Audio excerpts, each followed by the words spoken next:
दोस्तों, कभी आपने सोचा है अगर देवता और दानव दोनों ही हार के कगार पर हों तो सृष्टि को कौन बचाता है?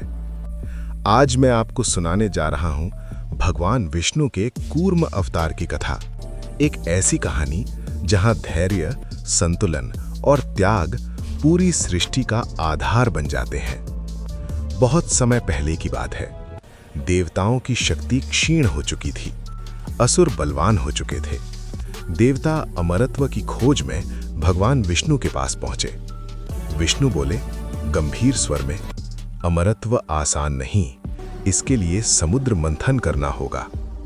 देवता और दानव शत्रु होते हुए भी एक साथ आए। मंदराचल पर्वत बना मंथन की छड़ी और वासुकी नाग बने रस्सी। लेकिन जैसे ही मंथन शुरू हुआ, धरती कांप उठी। मंदराचल पर्वत समुद्र में धंसने लगा। देवता घबरा गए, दानव हंसने लगे। मंथन रुक गया। चारों ओर हाहाकार था। तभी समुद्र की गहराइयों से एक अद्भुत कंपन उठा। समुद्र से प्रकट हुए भगवान विष्णु, लेकिन इस बार वे किसी मानव रूप में नहीं थे। वे थे एक विशाल कछुए के रूप में, कूर्म अवतार। उनकी पीठ पर्वत से भी विशाल थी, आंखों में शांति और स्वर में असीम धैर्य। भगवान विष्णु बोले, मंदराचल को मेरी पीठ पर रखो। जैसे ही पर्वत उनकी पीठ पर रखा गया, सृष्टि स्थिर हो गई। कूर्म अवतार सिर्फ शक्ति नहीं थे, वे संतुलन थे।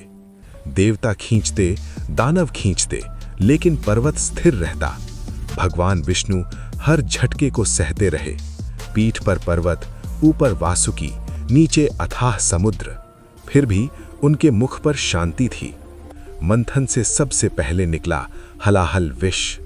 तीनों लोग जलने लगे। देवता कांप उठे। तभी महादेव आए और उस विष को पी गए। नीलकंठ बने और सृष्टि बच गई। लेकिन मंथन जारी रहा। समुद्र से एक एक कर चमत्कार निकलने लगे।